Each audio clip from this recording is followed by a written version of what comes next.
Over the last 10 years, an international industry has grown up providing state intelligence agencies with mass surveillance equipment. Those industries are now exporting that equipment around the world in an uncontrolled manner. We have discovered around 160 companies as part of that consortium of interests. The companies concerned, in order to sell this high-tech surveillance equipment to governments, need to show them what their equipment is capable of. So they have, just like regular industry, prospectus, which details how many people can be spied upon, whether it's mobile phones or taps into your computer directly, whether it's automatic language detection devices, eye detection devices, and so on.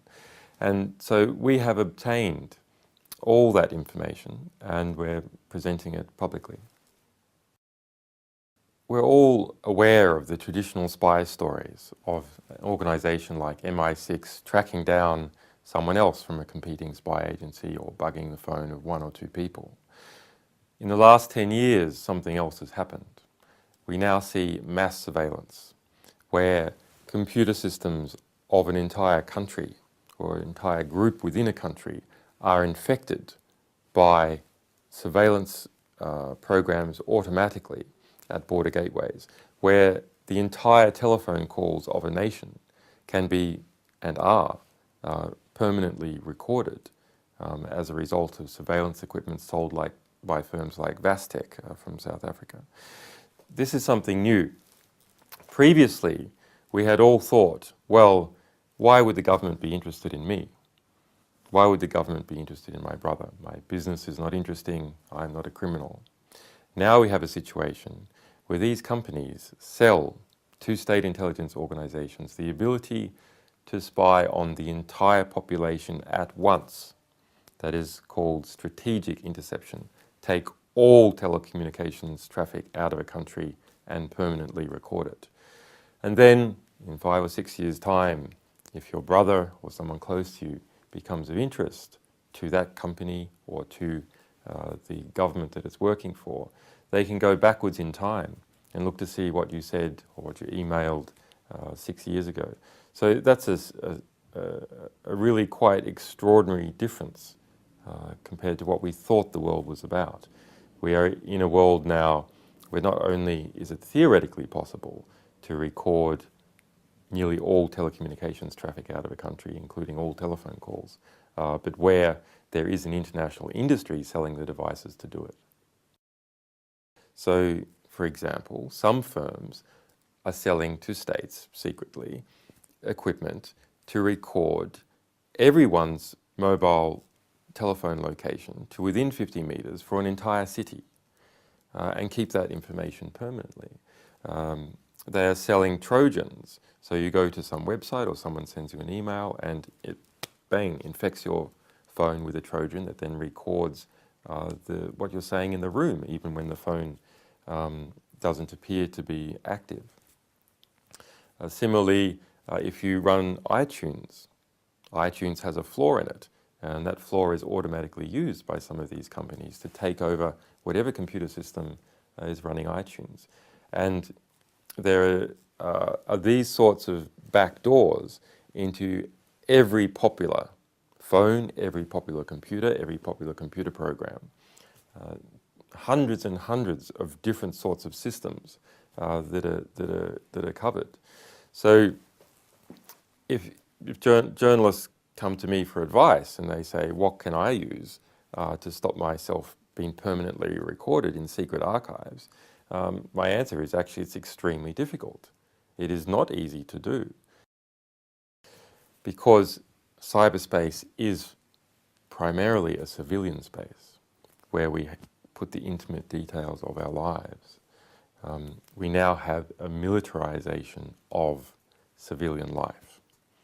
So this is sort of the equivalent of having, a tank in your lounge room, because what you do in your lounge room with your telephone, updating your Facebook page or speaking to your friends, is being monitored by very sophisticated national security equipment for everyone, even if they are just a civilian. So every civilian is now a target of military intelligence activity.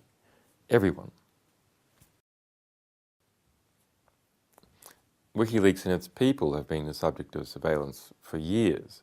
Some of that information has come out as a result of legal processes in the United States, but that should be of no surprise to anyone. Of course, WikiLeaks is surveilled. What is new here is that everyone else is surveilled as well. You know, when we first spoke about some of these findings of bulk whole country surveillance, it seemed as if that was saying that aliens had landed. You know, that all telephone calls from particular countries are permanently recorded. That seems like it's something that's fanciful.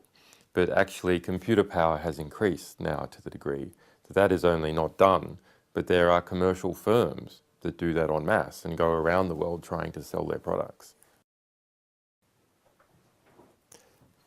As a result of this release, I hope that everyone understands how they are all being spied upon. Not that this is some theoretical threat that perhaps might happen to one person one day, but actually is happening to everyone right now. As a result of understanding that, perhaps there will be democratic pressure that will result in export regulation so that Western companies can't sell mass surveillance equipment to regimes that abuse human rights. But it's more than just about good Western countries exporting to bad developing world countries. It's a lot more than that. Western companies are also selling to Western intelligence agencies who operate in secret and therefore operate corruptly. So it is necessary not just to rely on the government to increase its own regulation and increase the regulation of those companies that are close to the government. Rather, as individuals, we must adopt various forms of encryption technology and privacy protecting technology and understand what the various privacy risks are for us. And if we do not do that, Western democracy runs the risk that we'll end up in an Orwellian totalitarian surveillance state. Now, of course, it sounds bombastic every time you mention the word totalitarian, but that's literally what the surveillance situation we are in. It is total surveillance. As we move our lives onto the internet, we move our communications with our relatives, with our workplace, we store our diaries on the internet, our telephone calls are monitored at border gateways and so on. There is little left of democratic life that is not surveilled. But it is not being surveilled equally. It is not the public that is surveilling big corporations, secretive government agencies, and the rest of the public. Rather, there is a disproportionate flow of information from us, from the public, into organizations that are already very powerful. And that permits the elite, the surveillance elite, the national security elite of a country to lift off from its people, to disconnect from its people, to predict its people.